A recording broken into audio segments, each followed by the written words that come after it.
Bismillahirrahmanirrahim. Alhamdulillah. Alhamdulillahil makhufi iqabuh, al-aliyyil azimi sya'nuh, an-nabidi amruhu wa hukmuhu wa qada'uh. Ashhadu an la ilaha illallah wahdahu la syarika lahu jalla jalaluh, wa ashhadu anna sayyidana Muhammadan abduhu wa rasuluh. Sallallahu wa sallama ala sayyidina Muhammadin rafi'i qadruh wa ala alihi wa sahbihi wa dhurriyyatihi wa man ilallahi khawfuhu wa khasyatuh, amma ba'd.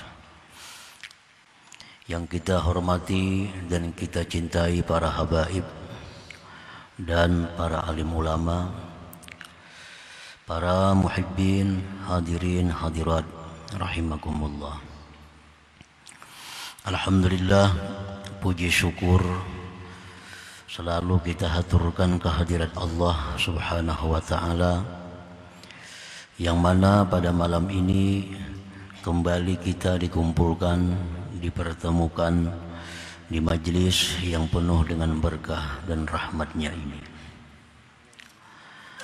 Salawat dan salam atas junjungan kita Rasulullah Nabi besar Muhammad sallallahu alaihi wasallam dan seluruh keluarga, sahabat, zuriat dan pengikut beliau sampai hari kiamat nantinya. Para muhibbin rahimakumullah, al-hikmatus sabi'atu wal arba'una ba'dal mi'ah min al-hikamil ataiyah. Qala al-imam Ahmad ibnu Athaillah as-Sakandari rahimahullah wa nafa'ana bi'ulumihi wa asrari. Hikmah yang ke-147 dari Al-Hikam, berkata pengarang Imam Ahmad bin Athaillah as-Sakandari rahimahullah, wa idza aradta ayyabtaha laka babal khawf fashhad ma minka ilaih. Dan apabila engkau menghendaki bahwa Allah bukakan bagi engkau pintu khawf, pintu takut, apabila engkau menghendaki Allah bukakan bagi engkau pintu takut, maka pandanglah sesuatu yang dari engkau kepada Allah subhanahu wa ta'ala. Kita pandang bagaimana selama ini adab kita kepada Allah, bagaimana selama ini perhatian kita kepada Allah, bagaimana selama ini khidmat kita kepada Allah. Nah, bila kita pandang yang dari kita ke Allah, maka kita akan dibukakan Allah pintu takut kepada Allah subhanahu wa ta'ala. Para muhibbin rahimakumullah, al-khawf inda ba'dil ulama ibaratun an ta'allumil qalbi bisababi tawakku'i makruhin bil istiqbal. Dimaksud dengan takut itu, menurut sebahagian ulama, yang dikehendaki dengan takut itu adalah satu ibarat daripada sakitnya hati. Yang namanya takut itu adalah sakit hati dengan sebab datangnya perkara yang tidak disenangi di masa yang akan datang. Nah, itulah yang dimaksud dengan takut ini. Hati kita sakit karena esok kita akan mendapat sesuatu yang selama ini kita tidak suka sesuatu itu. Nah, itulah namanya takut. Kita sakit hati karena besok orang akan datang menyita harta benda kita. Sakit hati itu dinamakan adalah takut. Takut Sakit hati dengan sebab datangnya perkara yang tidak disukai di masa yang akan datang. Wal khawfu min Allah wa ay yakhafa ay yu'aqibahu Allah Ta'ala imma fid dunya wa imma fil akhirah. Sedangkan takut terhadap Allah.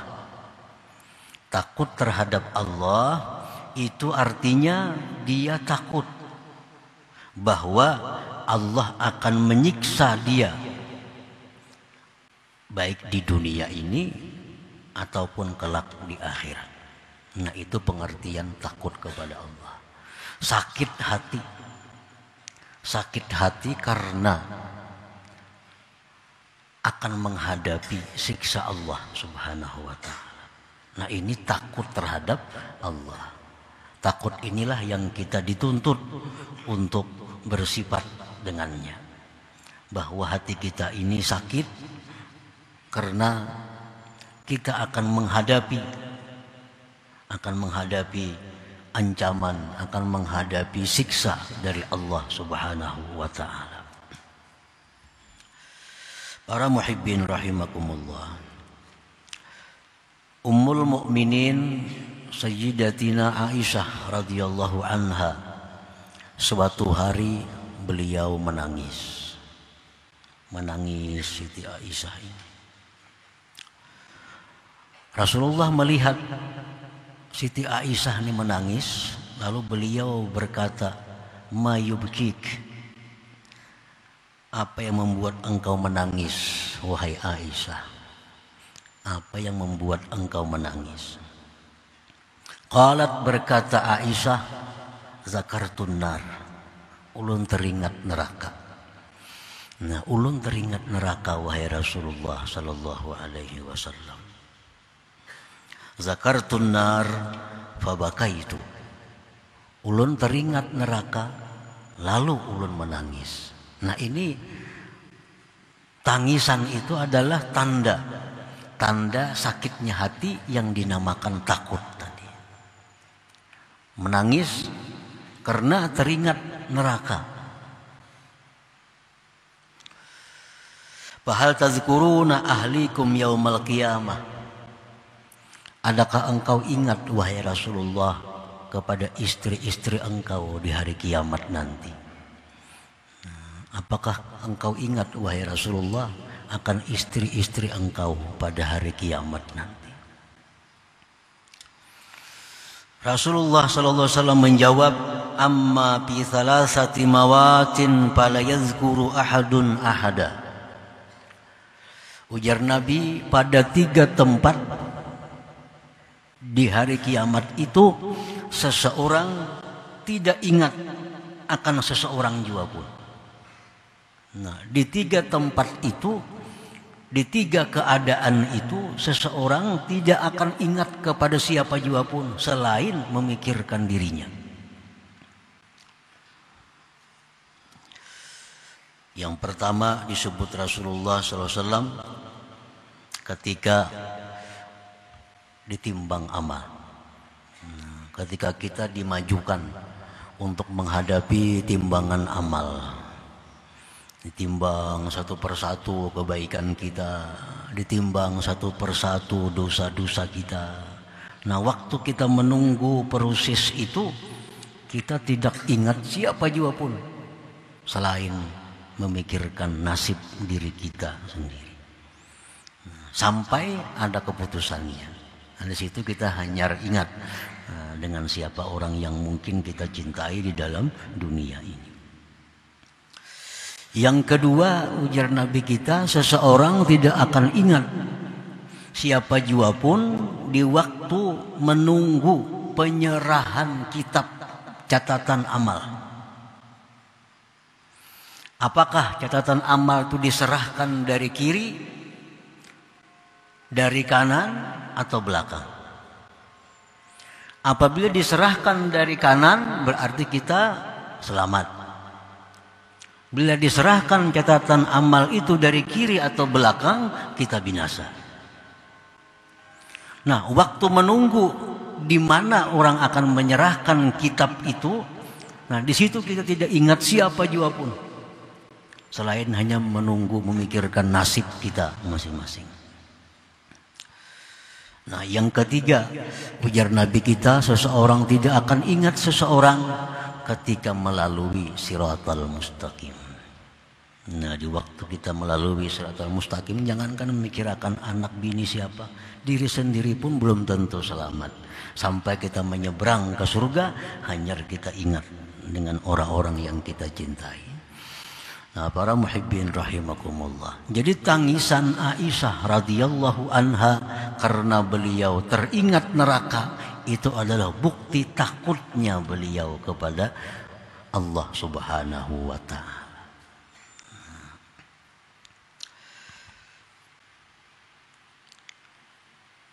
Nah, jadi hikmah yang ke-147 ini menerangkan bahwa kalau kita hendak dapat takut itu macam apa caranya.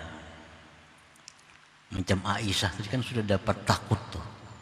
Aisyah sudah dapat takut.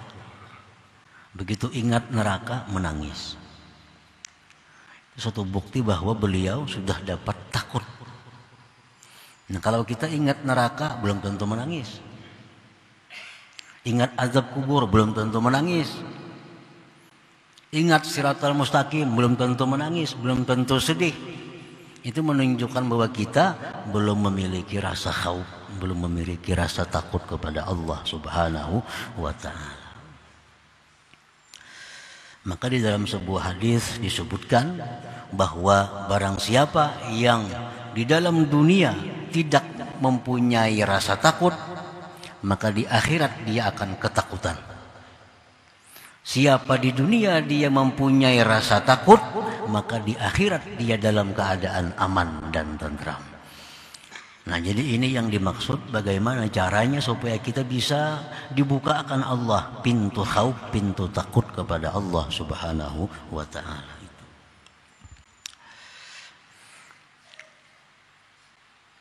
Imam Ahmad ibnu Athaillah, beliau menerangkan satu di antara sekian jalan untuk mendapatkan pintu khauf itu.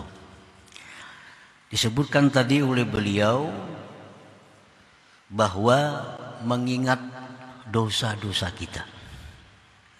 Nah, kita ingat dosa-dosa kita. Satu persatu kita ingat dosa kita, pelanggaran kita kepada hukum Allah. Baik kita melanggar hukum Allah secara sembunyi, bahkan kita berani melanggar hukum Allah di tengah-tengah hamba Allah. Itu kalau orang melanggar hukum Allah di waktu sendiri, itu lebih ringan dibanding dengan orang yang berani melanggar hukum Allah di tengah-tengah manusia, di tengah-tengah hamba Allah.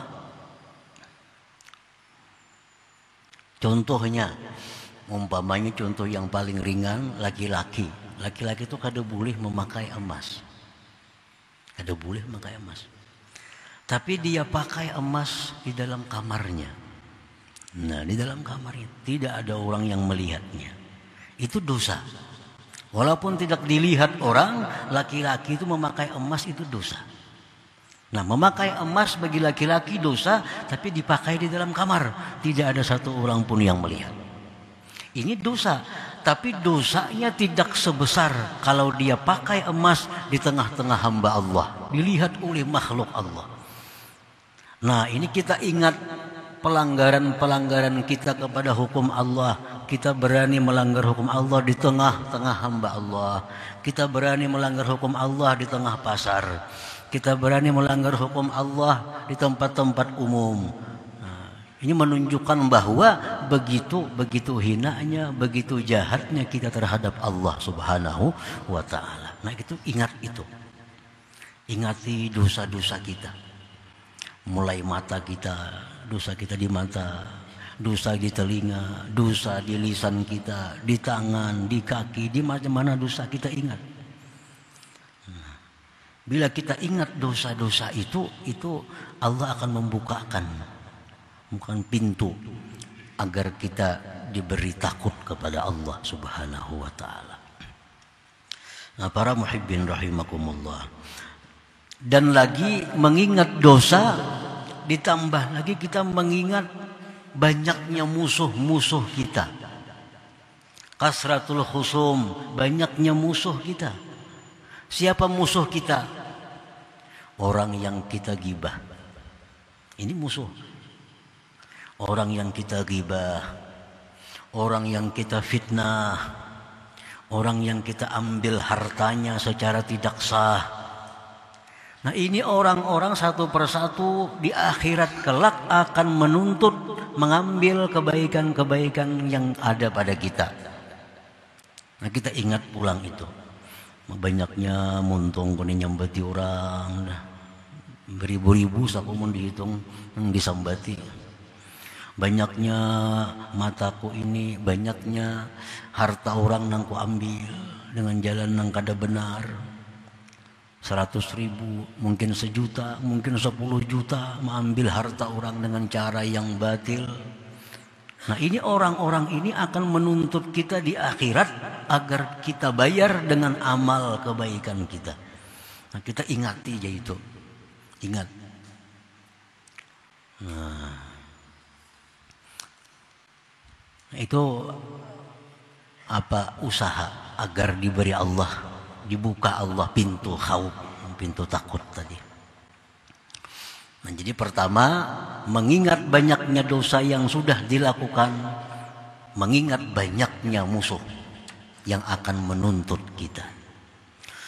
Nah, yang kedua yang kita ingat azab Allah. Nah, azab Allah. Azab Allah kada akan bisa dikira, kada akan bisa dihitung, kada akan bisa diubayangkan. Di dalam neraka itu ada minuman yang namanya hamim. Begitu kita minum, hancur seluruh yang ada dalam tubuh kita. Luluh. Itu akan diberikan kepada orang-orang ahli neraka.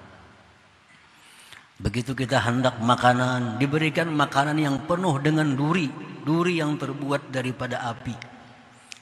Itu akan dipaksa masuk ke dalam mulut kita sampai keluar di dubur kita. Nah, ingat azab-azab Allah seperti itu.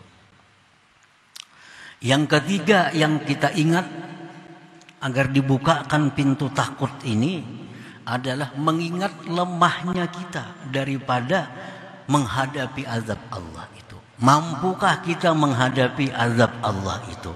Kita kasusuban sedikit saja kada karuan dah. Sangkal sedikit saja sudah kada karuan rasa. Ini azab Allah. Nah, kita bayangkan lemahnya diri kita menghadapi azab yang sedemikian berat itu. 3. Yang keempat, kita ingat kuasanya Allah. Allah tuh maha kuasa. Allah maha kuasa, maha memaksa. Allah kuasa dan maha memaksa. Nah, kalau kita membiasakan diri mengingat 4 macam tadi, nah, satu saat kita akan diberi Allah al-khauf, takut kepada Allah Subhanahu wa ta'ala. Nah, para muhibbin rahimakumullah. Al-khawf wasfun mahmud li'anna bihi yastaqimul insan fi siratim mustaqim. Takut terhadap Allah itu adalah satu sifat yang terpuji. Satu sifat yang terpuji. Yang dengannya takut itu seseorang bisa lurus di jalan siratal mustaqim.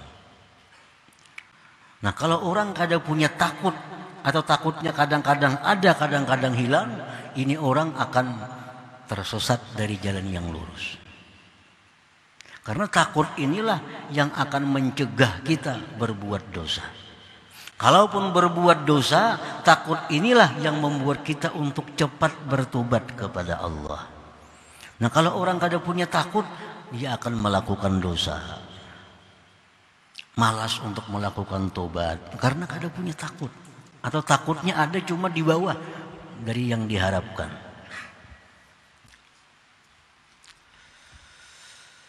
Qala Zunnun al-Misri, an-nas ala tariq ma lam yazul anhumul khawf fa idza zala anhumul khauf dallu 'anit tariq. Manusia itu berada di atas satu jalan selama tidak hilang daripada mereka takut itu. Apabila takut itu hilang, mereka sesat dari jalan itu.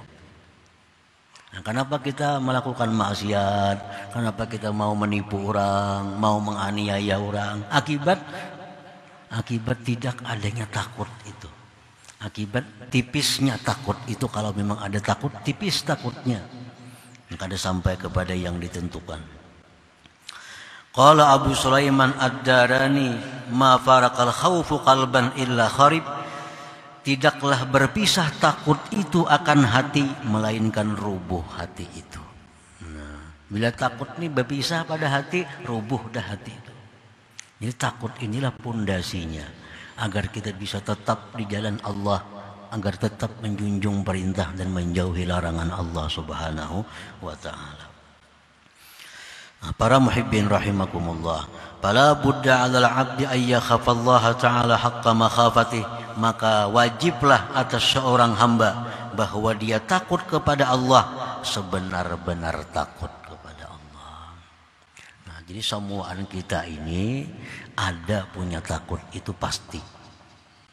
Ada takut kepada Allah. Cuma takutnya itu belum sampai kepada haqqa makhafati. Belum sampai kepada sebenar-benar takut. Karena jikalau sampai ke haqqa makhafati, kita akan terhindar dari perbuatan dosa. Kalaupun jatuh dalam dosa, jam itu juga tobat kembali kepada Allah Subhanahu wa ta'ala. Nah, kita wajib bahwa kita punya takut ini sebenar-benar takut kepada Allah Subhanahu wa ta'ala. Qala Allah ta'ala, firman Allah ta'ala, wa khafuni in kuntum mu'minin. Allah berfirman, takutlah kalian kepadaku jika kalian beriman. Nah, jika kalian beriman, takutlah kepadaku. Artinya, kalau kada beriman, kada perlu takut kepadaku. Wa khafuni in kuntum mu'minin. Takutlah kalian jika kalian beriman. Nah, ini perintah Allah, takut ini bukan hanya kepada orang-orang yang banyak dosa. Takut kepada Allah ini mesti dimiliki oleh orang yang ahli taat maupun orang yang ahli maksiat. Ini bukan hanya orang yang ahli maksiat yang disuruh takut kepada Allah. Justru orang taat pun sama, disuruh pula takut kepada Allah Subhanahu wa ta'ala.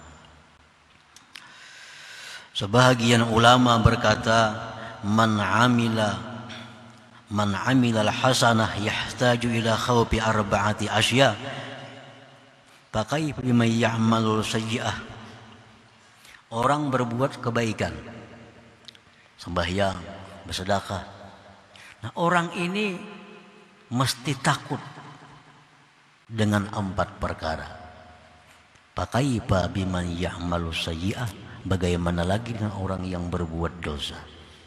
Orang ini berbuat baik tetap perlu takut. Apalagi orang yang berbuat dosa. Apa yang ditakutkan oleh orang-orang yang berbuat ibadah? Satu, yang ditakutkan oleh orang-orang yang beribadah itu khauful qabul. Takut kalau ini diterima atau kada oleh Allah. Sembahyang, puasa, bersedekah, itu mesti ada takutnya. Diterima juga kah oleh Allah ini? Karena Allah berfirman dalam Al-Quran, innama yataqabbalullah minal muttaqin. Allah hanya, arti hanya itu lil hasar. Allah hanya menerima amal ibadah orang yang takwa kepada Allah. Nah, sekarang aku ini orang takwa kah, kada kah? Nah, jadi setiap kali kita melakukan ibadah, di situ ada takutnya, takut diterima juga kah ibadah ini atau kada? Karena Allah hanya menerima amal ibadah dari orang yang takwa kepada Allah Subhanahu wa ta'ala. Kenapa Habil berkorban diterima Allah? Qabil berkurban ditolak oleh Allah. Karena apa? Karena Habil takwa kepada Allah. Qabil kada takwa. Apa kada takwanya Qabil? Satu, dengki. Dengki lawan dang sanak. Kada menerima hukuman, kada menerima keputusan. Sehingga Qabil ini korbannya ditolak oleh Allah. Habil orang yang bersih, orang yang takwa, korbannya diterima Allah. Nah ini contohnya, Allah hanya menerima ibadah dari orang yang takwa kepadanya. Nah yang kedua yang ditakuti ibadah itu adalah riyaknya. Nah ini waspada, hati-hati dengan ibadah ini. Kalau riya, kalau minta pujian makhluk, kalau minta cari nama dengan makhluk, kalau minta sanjung kepada makhluk, minta hargai makhluk, ini riya. Orang yang beribadah mesti takut dengan datangnya si riya ini. Karena bila riya ini datang bukan hanya haram, menggugurkan ibadah. Dua kali macam. Mana haram, ibadah kada ada artinya. Nah, yang ketiga yang ditakutkan lagi oleh orang yang sudah beribadah ini, ibadah ini bisa juga kena dibawa ke hadapan Allah. Bisa juga ibadahnya dibawa ke hadapan Allah. Karena kada sedikit ibadah yang kita perbuat sudah baik diterima, belum kita meninggal dunia ibadah sudah terhapus. Orang sembahyang, puasa, bersedekah diterima Allah karena ini orang baik. Diterima ibadahnya, disimpan di Illiyin. Nah, itu tempat penyimpanan amal-amal yang diterima Allah, Illiyin. Dikumpulkan di sana. Tapi dalam perjalanan hidup kita, siapa tahu kita mengalami hal-hal yang menyebabkan amal ibadah kita gugur. Nah, belum kita meninggal dunia ibadahnya sudah habis. Takutan juga lawan itu. Nah yang keempat yang ditakutkan itu adalah hari ini aku bisa sembahyang, esok belum tentu dapat taufik hidayah untuk sembahyang. Hari ini bisa Islam masih beriman, esok belum tentu Islam dan iman. Nah para muhibbin rahimakumullah. Jadi orang yang taat kepada Allah pun dituntut untuk selalu takut ini. Apalagi orang yang selama ini banyak melakukan pelanggaran hukum Allah, melanggar apa-apa yang disyariatkan oleh Allah. Tentu dituntut lagi agar mereka lebih takut kepada Allah Subhanahu wa ta'ala. Nah selanjutnya hikmah yang ke-148. Hadratin Nabi sallallahu alaihi wasallam al-Fatihah. Ya kana abudu